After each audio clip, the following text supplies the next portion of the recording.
네, 시선 집중 3부의 문을 열겠습니다. 서울시장 보궐선거 일정이 하루 이틀 앞으로 다가오고 있는데요. 자, 예비 후보들의 움직임도 빨라지고 있죠. 어제는 안철수 국민의당 대표와 금태섭 전 의원이 단일화 TV 토론을 갖기도 했는데요. 자, 금태섭 전 의원 전화로 만나보도록 하겠습니다. 나와 계시죠? 안녕하십니까? 네, 안녕하세요. 우여곡절 끝에 TV 토론이 열렸는데요. 어떻게 그 성과는 만족하십니까?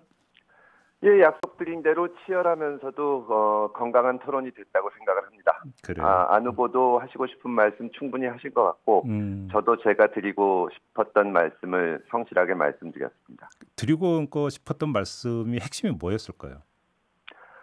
이번 선거에서 문재인 정부를 심판해야 된다는 말씀을 드리고 싶었습니다. 선거에 이기고 새로운 판을 열어야 되는데 그러려면은 단순히 반문연대로는 안 되고 문재인 정부와 대비가 돼야 됩니다. 네. 문재인 정부의 문제가 소통이 안 된다는 점, 그리고 공정하지 않다는 점, 이런 점들인데요.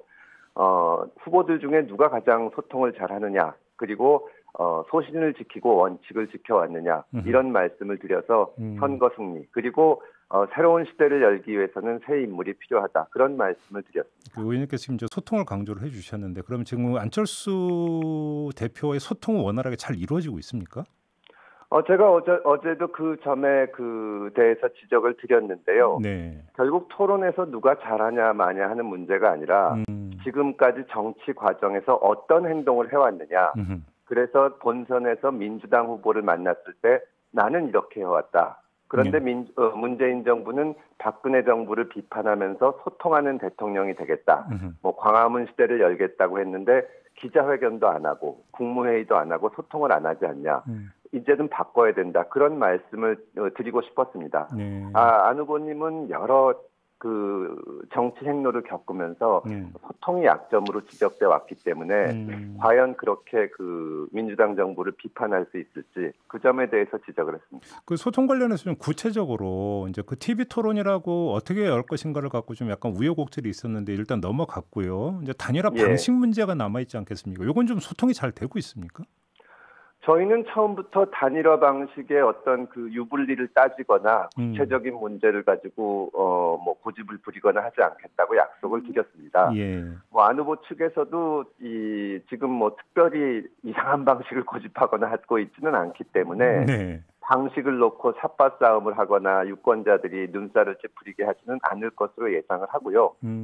저희도 계속 노력하겠습니다. 제가 왜 여쭤봤냐면 현실적으로 여론조사 방식이 되지 않겠는가 다들 그렇게 이야기를 하던데 여론조사 방식으로 가더라도 그러니까 질문 문항에서 토시 하나를 가지고 사실은 신경전이 벌어지는 경우도 이제 과거의 경험을 보면 많이 있었거든요. 그래서 질문을 드렸던 건데요. 예, 그렇게 그 서로 싸우고 토시 하나 가지고 다투었던 단일화들은 대체로 성과를 못 거뒀습니다.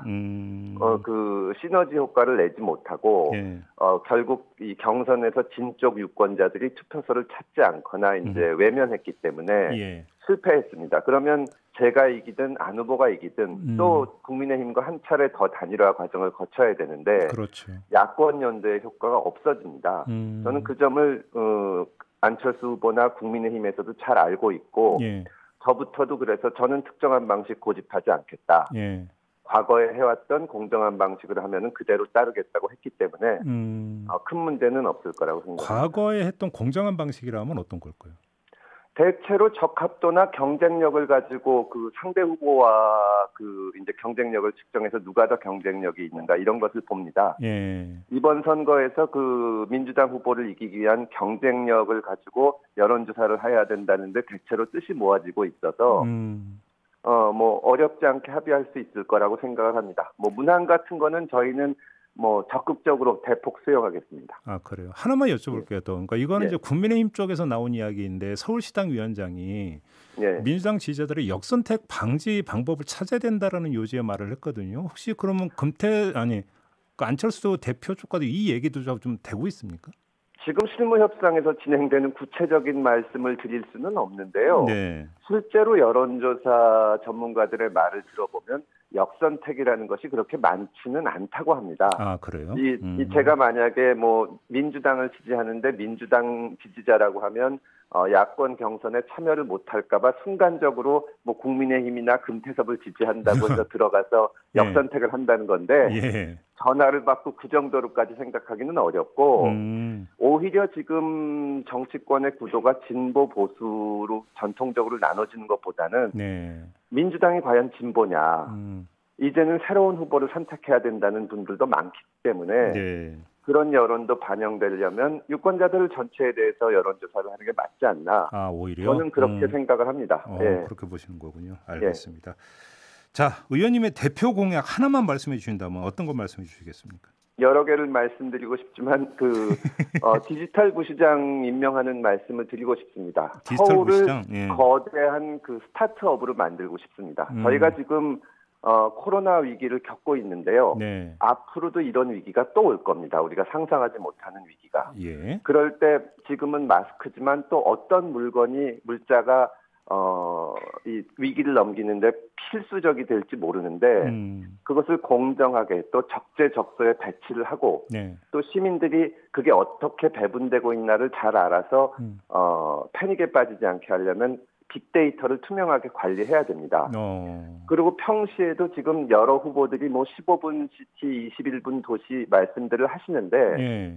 그런 거를 만들기 위해서는 서울 시민들의 동선, 교통 편의용 이런 빅데이터가 자세히 관리돼야 됩니다. 예. 지금 서울시에서 그런 거를 잘 못하고 있는데 제대로 하려면은 그러니까 그 민간과도 협력하고 또 서울시 업무에 그 경계를 넘어서면서 업무를 이렇게 연계할 수 있는 이 시스템이 필요합니다. 네. 그런 새로운 가버넌스 형태로 디지털 부시장을 임명을 해서 위기에는 대응하고 또 평시에는 시민들의 생활을 한 차원 더 높이는 걸 하려고 합니다. 이제 지금 전 세계 그렇게 하면 서울의 그 기업도 성장하고 투자도 유치되고 일자리 창출도 저는 거기서 나올 거라고. 빅데이터를 이제 적극 활용해서 서울시정을 좀 그랜드 디자인한다 이런 말씀이시네요. 정리를 하면. 예, 그렇습니다. 그래요. 그럼 이게 이제 그 전에 서울시에서 몇 년 전에 뭐 카드 사용 이런 거 그 빅데이터를 가지고 시내버스 운행 배차 간격이나 이런 거 한번 조정한 적이 있었는데 그런 개념으로 이해를 하면 되는 겁니까? 예, 그런 부분별로는 잘 돼 있고요. 예. 지금 서울의 스마트 시티에 사용되는 예산이 1,200억 정도 됩니다. 예. 그런데 종합적으로 이 어떤 계획을 만들지는 못하고 그 예산이 대부분 CCTV 설치하거나 이런 데 쓰입니다. 네. 서울시에 그걸 종합적으로 이렇게 연계해서 보는 직책도 없고 행정 1부시장과 행정 2부시장이 관할하는 업무가 서로 갈라져 있거든요. 예. 이렇게 모든 부서와 연계하고 그 시스템을 갖출 수 있는 것을 만들겠다는 뜻입니다. 알겠습니다. 고밀도 복합 이용도시라는 개념을 내놓으셨던데 이건 어떤 개념입니까? 그거는 부동산과 관련해서 네. 군데군데 이제 그 소위 말하는 21분 도시, 15분 도시 이런 것이 될 수 있도록 새로운 도심권을 만들겠다는 취지입니다. 그래요? 이거 근데 용적률 말씀하셨습니까, 의원님? 용적률은 지금 서울에서 부당하게 제한하고 있는 것이 많습니다. 예. 이 부동산과 관련해서는 공격적인 공급 정책이 필요합니다. 다들 그 얘기를 하시는데 사실 74만 호, 60만 호 얘기하시지만 서울에 가용 토지는 없거든요. 예. 그렇다면 재개발을 해야 되고 실제로 지금 서울시가 지난 10년간 재개발을 안 해서 짓지 못한 집이 25만 호 정도 됩니다. 저는 주민들의 뜻을 물어서 그것만 제대로 하면은 현실적으로 가능하다고 생각을 하고 이번에 야권에서 서울시장이 나오면 시의회와 협조해야 됩니다. 그렇죠. 근데 2019년에 서울시의회에서 용역을 주어서 해놓은 과제가 바로 그것이거든요. 재개발을 통해서 부동산 공급하는 거. 저는 야권 시장이 실적을 내려면 1년 동안에 시의회하고 다투거나 싸우면서 남의 탓을 할 것이 아니라 그쪽에서도 동의할 수 있는 방안을 현실적으로 해야만 한다고 생각을 합니다. 그게 제 공약입니다. 그런데 용적률 300%까지는 서울시에서 결정할 수 있지만 그 이상은 그 중앙정부하고 협의를 해야 된다면서요.